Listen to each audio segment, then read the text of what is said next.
कोल्हापूर शहरातल्या रस्त्यांची अवस्था प्रत्येक कोल्हापूरकर पाहत आहे. महानगरपालिकेचं या संदर्भात नेमकं काय म्हणणं आहे आपण जाणून घेणार आहोत. सर, कोल्हापूर महानगरपालिकेच्या अंतर्गत जे सगळे शहरामध्ये रस्ते येतात त्यांची आत्ताची परिस्थिती काय आहे? सद्यस्थितीला कोल्हापूर महानगरपालिकेमार्फत महाराष्ट्र शासनाने महाराष्ट्र सौंदर्य नगरोत्थान अभियान राज्यस्तरमधून आम्हाला जे 100 कोटी रुपये दिलेले होते त्यामध्ये 16 रस्त्यांचे महत्त्वाच्या रस्त्यांचे वर्क ऑर्डर देऊन त्याची कामं पण सुरू आहेत. त्यामधून अंदाजे 19 किलोमीटरचे रस्ते आणि त्याच्याच बाजूचे साईडचे गटर्स वगैरे होऊन जाणार आहेत. या व्यतिरिक्त वेगवेगळ्या शासनाच्या महापालिकेच्या स्वनिधीमधून पण आम्ही रस्त्यांची कामं मंजूर केलेली आहेत. त्याची टेंडरिंग प्रोसेसवरून वर्क ऑर्डर देणे पण चालू आहे. थोडंसं पावसाळ्यानंतर त्याची पण कामं सुरू होतील. सद्यस्थितीला जे रस्त्यामध्ये जे खड्डे पडलेले आहेत त्यामध्ये तात्पुरतं मेजर्स म्हणून थोडीशी मुरमानं आपण हे करून घेतो, त्याचे खड्डे भरून घेतो. आणि ऑलरेडी प्रत्येक वॉर्ड ऑफिसला पण आम्ही 25-25 लाख रुपये डांबरी पॅचवर्कसाठी एस्टिमेट्स पण मंजुरी दिलेली असून त्यामधून पण आम्ही जे पॅचवर्क्स आहेत ते पॅचवर्कचे कामाची पण काम सुरू करण्यात आलेलं आहे. या व्यतिरिक्त कोल्हापूर महानगरपालिकेमध्ये विविध शासनाच्या विविध योजनेमधून अमृत पाणी पुरवठा ड्रेनेज लाईनची जी कामं सुरू आहेत सद्यस्थितीला, तसंच HP ऑइलचे गॅस पाईपलाईनची पण कामं सुरू आहेत. त्यांना जे दिलेले होती कामं ते आता पावसाळ्यापुरतं जे खोदायचं काम स्थगित ठेवून त्यांनी जे खोदलेल्या रस्ते आहेत किंवा चाची आहेत त्या पण चाची मुजवण्याचं काम आम्ही त्यांच्याकडून करून घेत आहोत. या व्यतिरिक्त सदरच्या ज्या चाची पडलेल्या आहेत त्यांचं पण आम्ही पॅचवर्कचं टेंडर महानगरपालिकेमार्फत काढण्याची प्रक्रिया सुरू आहे आणि टेंडर प्रक्रिया पूर्ण झाल्यानंतर निवेदन ते ठेकेदारामार्फत पण ते सध्याचे खड्डे आहेत ते भरून घेण्याची व्यवस्था करण्यात आलेली आहे. पण जे 100 कोटीमधील जे रस्ते आहेत त्या रस्त्यांमध्ये पुन्हा एकदा त्याच्यावरची खडी बाहेर पडलेली आहे, अनेक ठिकाणी खड्डे पडलेले आहेत. तर याबद्दल महानगरपालिकेचं काय नेमकं मत आहे? कारण महानगरपालिका म्हणते की या ठिकाणी खड्डे पडलेले नाहीत, कोल्हापूरकर म्हणतात या ठिकाणी खड्डे आहेत. नाही, मुळात कसं आहे की काल जे बातम्या प्रसिद्ध होत होत्या त्याच्या अनुषंगाने महानगरपालिकेचे आमचे वॉर्ड ऑफिसरमार्फत त्याची सगळ्याची फिरती करण्यात आलेली होती. जे 16 रस्त्यापैकी 15 रस्ते चालू आहेत ते विविध स्तरावर आहेत. म्हणजे सगळ्याच रस्त्याचे पूर्ण वरच्या थरापर्यंतचं काम अजून झालेलं नाही, ते विविध स्तरावर अजून रस्ते थांबलेले आहेत.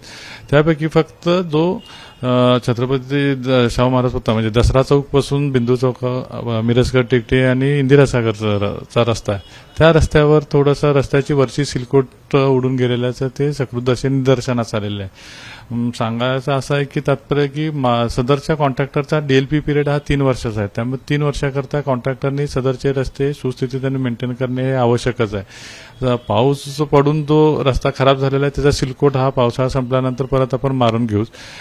सिलकोट उडण्याचं पण असं कारण होतं की मे मध्ये साधारण 10-12 तारखेला तो सिलकोट केला. शक्यतो आपण पावसाची जी शक्यता धरतो तो जून 10ला धरतो. तर आपल्या सर्वांनाच माहिती आहे की मे 15 तारखेनंतर साधारण 19 तारखेपासून 27 तारखेपर्यंत कोल्हापुरात प्रचंड प्रमाणात पाऊस झाला. त्यामुळे थोडंसं त्याला हे म्हणजे जे सिलकोट केलेला होता त्याला ऊन मिळून त्याची सीट तयार झाली नसल्यामुळे थोडासा रस्ता तो खराब झाला असं दिसले. ते कॉन्ट्रॅक्टर मार्फत पूर्ण करून घेण्यात येईल.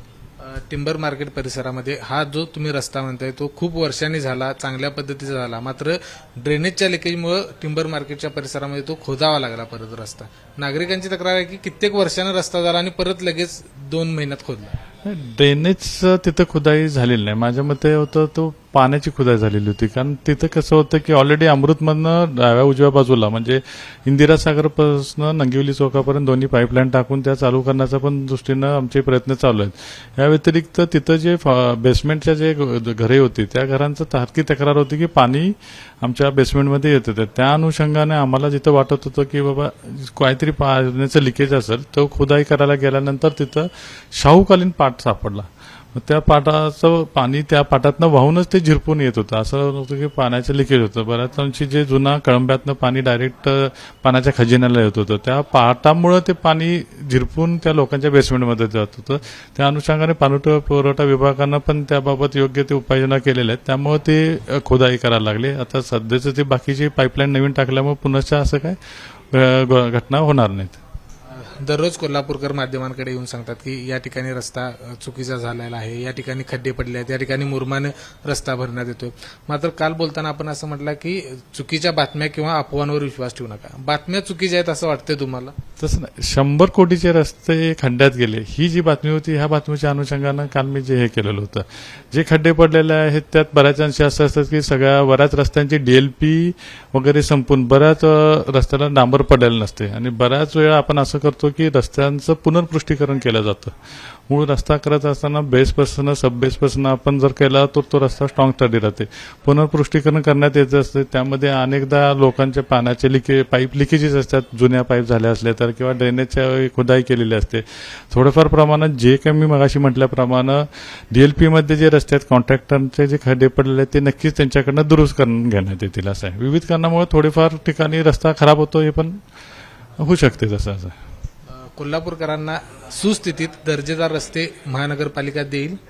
हा, नक्कीच महानगरपालिका देईल, कारण सध्या ह्या रस्त्यांवरचे काय असते, थर्ड पार्टी ऑडिट आहे, शासकीय यंत्रणेमार्फत केला जातो. म्हणजे शासनाच्या GR प्रमाणे आपण गव्हर्नमेंट कॉलेज किंवा गव्हर्नमेंट पॉलिटेक्निकनं त्यांना आपण हे देतो, पत्र देतो की सदर रस्त्याचे आपण थर्ड पार्टी ऑडिट करून घ्या आणि त्यांचा रिपोर्ट योग्य आल्यावरच आपण त्यांचं बिल अदा केलं जाते. शेवटचा प्रश्न, कोल्हापूरकरांना पडलेला प्रश्न असा आहे की जे आधी IRBनं जे रस्ते केले होते ते सुस्थितीत आहेत आणि आता जे रस्ते केले जातात ते मात्र या ठिकाणी त्याला खड्डे पडतात, ते निकृष्ट दर्जाचे आहेत. मग कोल्हापूर महानगरपालिका या कंत्राटदारांची लाड का पुरवते? मी मगाशी जसं बोललो तसं की IRBने रस्ते करत असताना आपण सर्वांनीच पाहिलेलं होतं की एक्सकव्हेशन करून रस्ते केलेले होते. मी तेच बोललो की हे जे नवीन रस्ते होतात त्याचं पुनर्पृष्टीकरण केलं जातं. त्याचं फाउंडेशन वगैरे जर करायचं असलं तर करतो, नाहीतर मग फक्त डांबराचे 2 लेअर म्हणजे BMBCचे लेअरच केलेले जातात. कधी अंशी मी बोललोच मगाशी की बाबा पाण्याचं लिकेज झालं किंवा इतर कोणत्या गोष्टी झाल्या तर त्या साधारण तिथं तो रस्ता खड्डा पडायला सुरुवात होते आणि मग रस्ता खराब होतो. या व्यतिरिक्त अजून एक असं आहे की मी आमच्या इंजिनियर्सना पण बोललो की बऱ्याच ठिकाणी गटारी नाहीत किंवा गटारीवर जे अतिक्रमण झालेले असते किंवा लोकांनी साईड पट्ट्याला कॉन्क्रीट करून रस्त्यावर पाणी सोडलं जाते, याच अंशी पण मग रस्त्यावर पाणी येते आणि रस्त्यात जिथं पाणी प्रवाहानं वाहते तिथं खराब होते. ह्या सर्व गोष्टींचं जी आम्ही हे केली, माहिती घेतली आणि त्याच्यावर निष्कर्षावर आलो, त्या अनुषंगाने मी सगळ्या वॉर्ड ऑफिसरना माझ्या सांगितलेलं आहे की अशा कुठं गोष्टी घडत असतील आपलं रोड करत असताना तर पहिला सदरच्या गोष्टीचे निर्गतीकरण करूनच रस्ता करा, जेणेकरून रस्त्यावर पाणी साठणार नाही किंवा ढाळ व्यवस्थित असला तर पाणी गटारीत जाऊन रस्ता सुस्थितीत राहण्यात मदत होईल. आणि नक्कीच रस्ते दर्जेदार ठेवण्याबाबत आम्ही वॉर्ड ऑफिसरला सूचना देऊन त्यांना प्रत्यक्ष स्वतः जागेवर थांबून काम करून घेण्याबाबत सूचना देण्यात आलेल्या आहेत. तर हे होते कोल्हापूर शहराचे शहर अभियंता घाडगे सर आणि त्यांनी कोल्हापूर शहरातल्या रस्त्यांची स्थिती काय आहे ती आपल्यासमोर मांडली. कॅमेरामन निलेश शेवाळेसह विजय केसरकर, ABP माझा, कोल्हापूर. ABP माझा, उघडा डोळे बघा नीट.